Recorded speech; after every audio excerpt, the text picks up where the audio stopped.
Pemalsuan atau pembajakan produk dapat menyebabkan kerugian besar, bahkan kebangkrutan. Tak hanya produk luar negeri, banyak juga produk lokal milik IKM yang dipalsukan oleh IKM lainnya. Meskipun sanksi untuk pelaku pemalsuan sudah ditetapkan, yakni berupa kurungan penjara dan juga denda, namun itu hanya berlaku untuk produk-produk yang memiliki hak kekayaan intelektual. Bagaimana dengan produk Anda?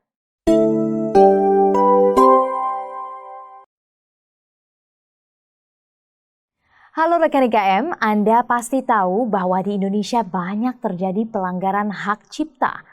Rekan IKM bisa dengan mudah menemukan barang-barang palsu atau tiruan dan bajakan. Pemalsuan atau pembajakan adalah tindakan yang bertentangan dengan hukum yang diatur dalam kebijakan HKI, yakni hak kekayaan intelektual. Nah, kira-kira kenapa ya perlu ada kebijakan tersebut? Apa saja yang termasuk di dalamnya dan apa pentingnya untuk usaha IKM? Kita akan membahasnya pada video kali ini. Usai video ini, selain agar dapat menyebutkan definisi HKI beserta sistemnya, rekan IKM juga akan dapat menyebutkan manfaat hak kekayaan intelektual. Dalam hal pemalsuan dan pembajakan, contoh paling umum yang dapat kita temui sehari-hari yakni produk sepatu dan tas.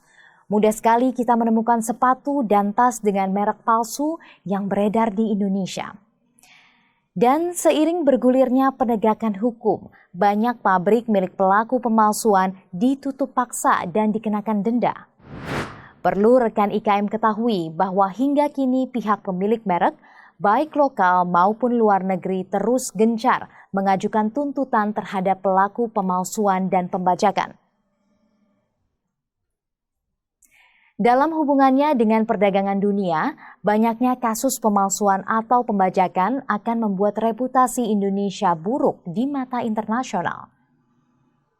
Selain pemalsuan produk dari luar negeri, banyak juga produk lokal milik IKM yang dipalsukan oleh IKM lainnya.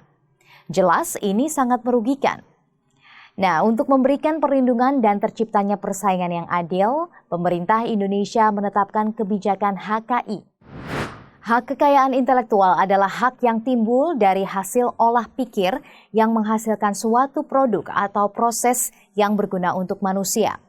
Secara fungsi HKI adalah hak untuk menikmati suatu kreativitas intelektual secara ekonomis, yakni menikmati keuntungan ekonomi yang berasal dari penggunaan produk suatu HKI. Hak kekayaan intelektual ini dapat dimanfaatkan untuk melindungi produk hasil ciptaan rekan IKM. Mengingat maraknya pemalsuan dan pembajakan, tentu rekan IKM tidak ingin menjadi korban dari tindakan tersebut. Jelas, itu akan sangat merugikan bagi kelangsungan usaha rekan IKM. Lalu apa saja manfaat yang akan rekan IKM dapatkan dari perlindungan HKI ini? Pertama, yang pasti, rekan IKM akan terlindung dari tindakan pemalsuan atau pembajakan. Dan juga dengan memiliki hak kekayaan intelektual atas produk, perusahaan rekan IKM akan mendapat citra positif di mata konsumen maupun investor. Berikutnya, dengan perlindungan HKI tidak akan ada kerugian yang ditimbulkan dari tindakan pemalsuan. Karena sanksi yang akan diberikan kepada pihak-pihak yang melakukan pemalsuan berupa kurungan penjara dan juga denda.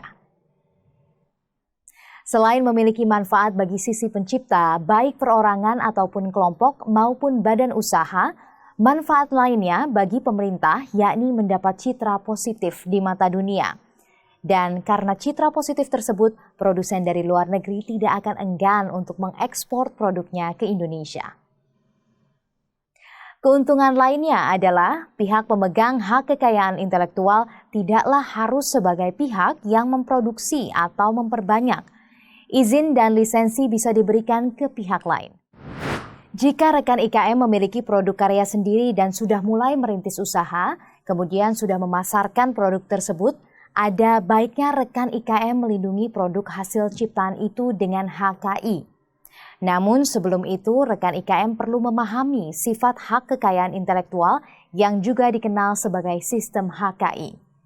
Pertama, first to file, yakni perlindungan akan diberikan kepada pihak yang lebih dulu mengajukan pendaftaran. Kedua, hak privat, yaitu pengajuan hak akan kekayaan intelektual bukanlah sebuah paksaan. Seseorang bebas untuk menentukan apakah karya hasil olah pikirnya hendak didaftarkan atau tidak. Oke rekan IKM, kini rekan IKM sudah tahu arti hak kekayaan intelektual. Rekan IKM juga sudah mengerti manfaatnya dan juga sudah mengerti bagaimana sistem HKI itu sendiri. Di video selanjutnya, rekan IKM akan diajak untuk mengenali bagian-bagian dari hak kekayaan intelektual serta bentuk hukum dari masing-masing bagian. Sampai jumpa.